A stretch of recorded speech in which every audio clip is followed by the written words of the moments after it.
One thing I'm always going to give A Quiet Place immense credit for is the audience experience. Like, they have that down pat. There's nothing like going to the movies and seeing A Quiet Place in a theater where all of the speakers are turned up and cranked up to 11 and the audience is fully engaged and we're actually playing along with the movie and trying to remain quiet. A Quiet Place Day One keeps up with that tradition. There's nothing like it. With that said, I believe it's time for this franchise to grow up. Let's get into it.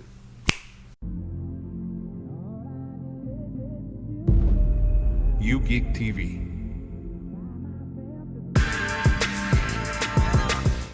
Welcome back to U-GeekTV. I am your host, Jarius, the Unapologetic Geek, and we are back with another unapologetic review. And this time we're talking about A Quiet Place Day One. So by now, you already know how we do things. We give the review spoiler-free on the front end, and on the back end, pause, we get into some spoilers. Without further ado, so in terms of the spoiler-free review, I can let you know now the film is absolutely worth seeing. Everything you've seen before has been maintained here. That uncanny ability to maintain tension in this franchise with a lack of music for the most part, with almost complete silence, it's still here. And it's probably better than it has been before in that regard. This franchise's ability to tell great emotional stories in the midst of terror and turmoil, it's a masterclass when it's in that realm. Like, there are very few franchises that are better than A Quiet Place at really mixing in that human element and that horror element beautifully. However, the film feels like it goes on a little bit too long to me. I think that some things could have been done tighter. There are some scenes that kind of linger a little bit too long, but overall it doesn't really impact the experience. It's still a good Quiet Place movie. And as far as the franchise as a whole, to me, they're 3 for 3. So that gets us to our verdict. A Quiet Place Day One, for me, is an unapologetically legit movie. It's a 4 out of 5. It's definitely worth your time.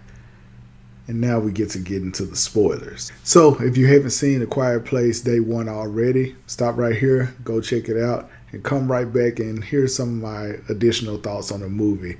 And yeah, like I said, I'm really about to get into spoilers. So A Quiet Place Part 1 stars Lupita Nyong'o as Sam.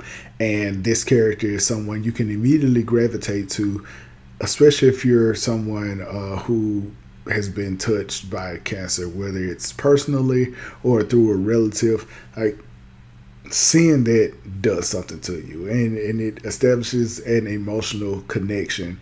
And when we pick up, Sam is in hospice, and she is, like, when I say terminally ill, she's pretty bad off, unfortunately. One of the bright points in this hospice is when they get to go to the theater within New York, and they get to see, different plays and shows and things like that. So they go to a marionette show. It's full of people, and it's a pretty profound scene where Sam is watching the marionette.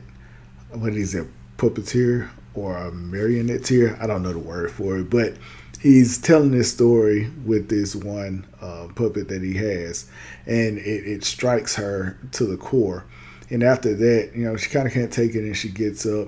And she walks out, she goes to the store, and right after that, things kind of start getting shaky. She's told that they have to head back to the hospice, and she has this whole deal where she wants to get pizza. And you know why. She doesn't know how much longer she'll live, and she wants quality pizza from a place in particular.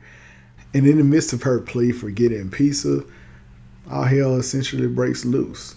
And we're off to the races. And it's here where A Quiet Place Day One has its best horror scene, as far as I'm concerned. They basically recreate 9/11. And again, I know people still have their sensibilities about that. Like, it's still a sensitive subject all these years later.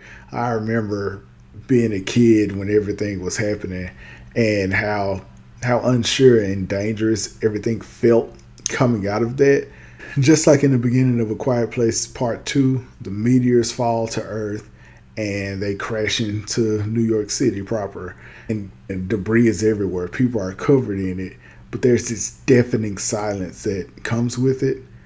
And Sam is looking around and she's starting to see people get attacked and you can't quite make out what's going on. And then you get your first reveal of the creatures in full. And it's so dramatic and it's so unsettling. And it's one of the better horror scenes that I've seen across the franchise. Bravo to the filmmakers on that. In the midst of the chaos, Sam gets knocked out and then she wakes up back in the theater where they were viewing the marionette show, and everybody is just shell shocked. And it's a really somber scene, the way everything plays out. Her friend who works at the hospital, I believe he's a nurse there, Ruben, he's there, and through silence, they're able to evoke so much emotion. Like they're so happy that they survived, but they're so unsure of what's going on, and everybody is afraid. And it's beautifully crafted. Like from the cinematography to the acting, everybody came with their A game, and the film is better for that. And we get a glimpse at a character from A Quiet Place 2, Henry, played again by Jaimin Hansu. He's in this marionette theater also, and you get a little bit more depth with his character. Like he met his untimely demise in A Quiet Place Part 2, but here he's a little bit more fleshed out, but not completely. I thought he was going to be in more of the film, but ultimately he kind of serves kind of as fan service. Like he was just a guy that was around for this day one story, but he has no further impact outside of that, and I guess that's okay. And so Sam has this cat named Frodo. Frodo decides that they are going to try and leave. I don't know if Frodo had to go use the bathroom or whatever, but Frodo wants to leave. And we get another glimpse of the creatures again. You're hoping, wishing, and praying that Frodo doesn't make a lot of noise. The military is flying over the city, telling people where they can go to seek refuge and escape. And then right now they're using boats to transport people to another place where they'll be safe, because of course these creatures can't swim. And as soon as anyone from the military, those helicopters come and make those announcements, all of the creatures just run after those helicopters. And it again confirms what we already know. When it comes to sound, they're virtually mindless. Like there's not a lot of intelligence here when it comes to these creatures. And I guess we can get into what I mean by it's time for this franchise to grow up. We understand that silence is a gimmick in this franchise, mainly because the creatures are essentially a eardrum, and once they're provoked by sound, they attack. And again, it's mindless. Like they can't see or anything like that. I guess what I'm getting to is, what is the point? Like, what is the point of these creatures? Are they here to eradicate humans? What is it that they're supposed to do? You don't really see the creatures from A Quiet Place do anything but kill, and attack. And that's fine for 3 movies, honestly. Like, it works in all 3 of these movies. But at this time, it's like, where do we go from here? What more do you have? And this is all that these films are going to be, is just people surviving, and we have these really personal stories about survival and getting through whatever the event is, or however many creatures are within the vicinity. Are we focused on just telling those stories for the rest of the duration of this franchise, or are we going to evolve beyond that point? And I'll touch on this a little bit more as we go on through the review. But honestly, I kind of got a sense that I knew where a lot of this story was going because of my experience with the first 2 Quiet Place films. And that's a little bit disappointing also. I know I gave it a 4 out of 5. It's an enjoyable movie. Like, it's worth the price of admission. But I do have some concerns in terms of the franchise as a whole.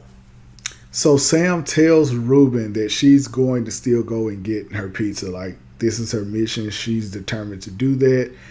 And she and Ruben kind of have a very silent back and forth over it. And then the generator goes off. Ruben goes and he turns it off. And when he looks up, you can essentially guess that they take him out the game. So Sam takes Frodo and she sets off on a quest, after some grieving, of course, to get the pizza. and she's walking, and she runs into some kids, and this is where she has her first experience with knowing that water, uh, the creatures can't really distinct anything where water is involved, which that's a rule we learned in A Quiet Place 1. So she gets this knowledge, and she finds these kids, and they find out where some ships are going to be. She guides the kids there, and people are walking towards those ships. As she's going in the opposite direction of everyone, she starts to pick up on the little subtle and not so subtle noises that people are making. So from its inception, I've wanted to know what day one looks like in this universe, because people are still learning the rules, but a lot of people congregating in one place, it's almost impossible to be completely quiet. And this scene plays that up very well. Like, everybody's doing their own thing, and any little noise sets these creatures off. There's not like sand on the ground or anything like that. It's not a large body of water making enough noise to really protect everyone. And so, of course, you're going to have these spurts of chaos. And this is a big spurt of chaos. Like, it's bullshit happening everywhere. Frodo, for the second time in this film, escapes. He basically tells Sam, look, you're on your own. And it's pandemonium everywhere. Sam somehow survives again, even though she's a little bit injured because her foot gets trapped under a car that she's under. But Frodo finds Eric. And here is where the true crux of this story starts to take shape. Eric is a law student. No, I believe he's a lawyer at this point. But he's deathly afraid of this whole situation. Like, he's a panicked young man, and he gravitates towards Sam, and he starts to follow her around. And it kind of is that like lost puppy type deal, and honestly it kind of plays out in adorable fashion, and you see a budding connection between the two almost immediately, and it continues to flesh out. They make it back to Sam's apartment, but not before realizing that rain is also a part of that rule in terms of the creatures not being able to make or being able to distinguish sounds in rain or wherever water is present. So they use this to their advantage. They get back to Sam's apartment. Sam needs her pain medication, and they crash there for the night, and you really get a better sense of Sam's story. She lost her father. Her father used to take her to a jazz club, and they would, just listen to music and enjoy themselves. And afterward, they would go to this pizza place, and that's where the whole desire to have one last slice of pizza from this place, which I believe is called Patty's, that's where that comes from. And this is essentially her dying wish, and she shares that with Eric. The next morning comes, she sets out on her own. She wants to kind of ditch Eric. Eric catches up with her. And now it's time for another noisy action scene. This one is pretty good. Also, like, one thing I can say, across the franchise, they do their horror and their action well. And as great as it is, it's not necessarily new. There's a bit where they're in the subway, and the subway is flooded, and they're trying to navigate the water to get to really the other side and get out. And they see a creature just hanging upside down, and he's clearly listening out for them. And Eric is having a panic attack, and he lets off this loud gasp, and the creature comes after him. Of course, they can't swim, and he's aware that he's over water, but they're mindless. Like, it's dumb as hell. They're dumb as hell, and they still want to try and take out Sam and Eric. And this, of course, costs the creature his life. They make it to a cathedral. That's the next place of peace. Unfortunately, Sam has lost her medication as a result of the attack, and she's out of commission. So Eric goes to find her some medication, and this harkens back to A Quiet Place Part 1 and 2. They're like, medication is needed. Like, at this point, I think you kind of see where I'm going with this. Almost beat for beat, like after you get past the initial attack, these movies are becoming the same. It's just more people in a more populated area. And honestly, that's not what I expected from a day one movie. Long story short, or maybe shorter story shorter. No, it's definitely a long story short situation. Long story short, Eric gets the medication, and then he finds that Frodo has tagged along with him. Frodo, again, goes rogue on his own, and this bastard ends up in a. Honestly, this is the newest thing in terms of the aliens that we find out. It's like a hive situation, and for the first time, they show you something that resembles eggs. And they also, for the first time, show you a smaller version of the creature, like an adolescent version. But they come and they eat the eggs, so I'm still not sure what that was about. It kind of felt weird for the sake of being weird. And Frodo understands you got to be silent when it comes to these things. So Frodo is unbelievably still. And Eric can't go back without Frodo. So he embarks on a mission to save Frodo and get both himself and Frodo back to Sam.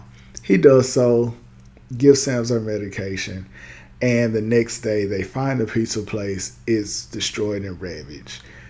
She goes to the jazz club, and Eric finds another pizza place, gets her that pizza. It's not as good as the other place, which is a funny moment. They dance and kind of have fun together silently. And at this point, they see another one of those ships that can take you to wherever the safe haven is. So Sam, Eric, and Frodo all try and go for the ship. At this point, again, we can see this coming. We saw this in the first film. Sam decides to sacrifice herself to help Eric and Frodo escape. It's a pretty tense situation, and surprisingly enough, Sam survives it. Eric honestly was in more peril than Sam was.